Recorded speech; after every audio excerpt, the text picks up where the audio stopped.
Assalamualaikum at magandang araw mga mag-aaral ng ika-10 baitang. Kumusta na kayo? Handa na ba kayo sa araling panlipunan sa makabagong silid-aralan? Ako, si Sir Sam, ang inyong gabay sa pag-unawa ng mga suliranin at pangyari sa lipunang ating kinalalagyan. Mga kabataang Bangsamoro, handa na ba kayo linangin ang inyong isipan? Kung handa na kayo, ihanda na ang inyong self-learning module, papel at bulpen para masimulan natin ang makabuluhang talakayan sa oras na ito. Saan man sulok ng mundo ay may mga iba't ibang hamon ang ating naharap. Sa bawat hamon at suliranin na ito ay naaapektuhan ang ating pamumuhay. Subalit sa mga suliraning ito, gabay natin ang gobyerno sa paglaban sa mga ito. Kaya tayo dapat makiisa at may disiplina sa sarili upang ang bawat suliranin ay mabawasan ang epekto nito sa ating bansa.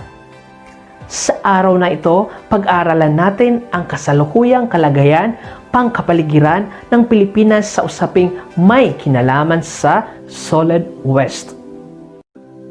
Ano ba ang tinatawag natin Solid Waste? Saan ito nagmumula? Bakit isa ito sa problema ng Pilipinas? Ano-ano ang mga hakbang ang dapat gawin upang masolusyonan ang suliranin ito sa kapaligiran? Meron tayong 3 uri ng waste segregation.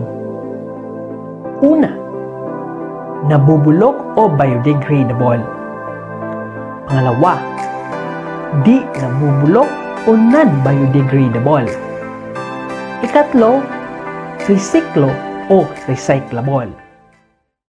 Meron akong ipapakita sa inyo ng mga larawan at sabihin niyo kung anong klaseng basura ito.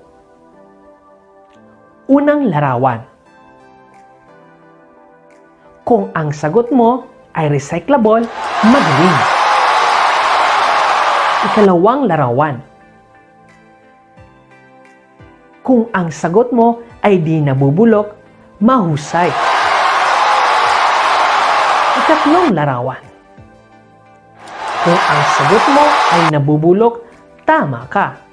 Tumutukoy ang solid waste sa mga basurang nagmula sa tahanan at komersyal na establisemento. Mga basurang nakikita sa paligid, mga basurang nagmula sa sektor ng agrikultura at iba pang basurang hindi nakakalason. Sa bahagdan, pinanggagalingan ng solid waste, biodegradable ang pinakamalaking uri itinatapong basura. Ito ang mga basurang nabubulok. May mga iba't ibang dahilan bakit problema ng Pilipinas ang solid waste. Una, kawalan ng disiplina sa pagtatapon ng basura na nagiging sanhi ng malawakang pagbabaha. Pangalawa, maraming nagsusunog ng basura na nagiging dahilan ng polusyon sa hangin. Pangatlo, nagdudulot ng panganib sa mga nakatira sa mga dump site tulad ng pagdaloy ng katas ng basura na nakakaapekto sa kalusugan ng mga tao. Pang-apat, pagtatapon ng electronic waste tulad ng computer, cellphone at TV. Ito ay sinusunog upang makuha ang tanso na nagdudulot ng panganib dahil sa mga delikado kemikal na matatagpuan dito. May mga hakbang na dapat gawin para mabigyan ang solusyon sa problema ng solid waste.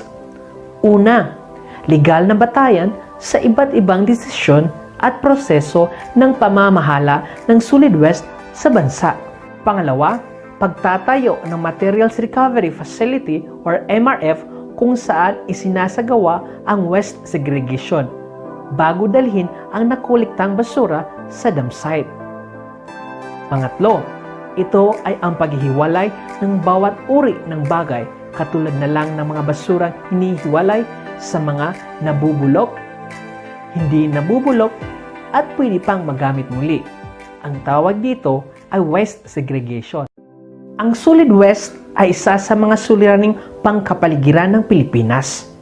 Malaking bahagdan nito ay nagmumula sa tahanan at mga nabubulok na basura ang pinakamaraming tinatapon. May mga paraan kung paano mabigyan solusyon ang problemang ito. Bilang kayo'y mag-aaral, dapat nakikisa tayo para masugpo ang problemang ito. Dito nagtatapos ang usaping Solid West. Upang masukat ang iyong natutunan sa paksang ating natalakay ngayon tungkol sa Solid West, sagutin ang gawaing aking inihanda. Bibigyan ko kayo ng 30 segundo para sa inyong mga kasagutan.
Sa unang tanong, ito ay tumutukoy sa mga basurang nagmula sa mga tahanan at komersyal na establisimento.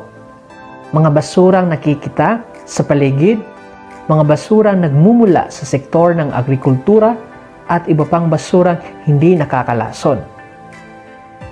Kung ang sagot mo ay Solid West, mahusay.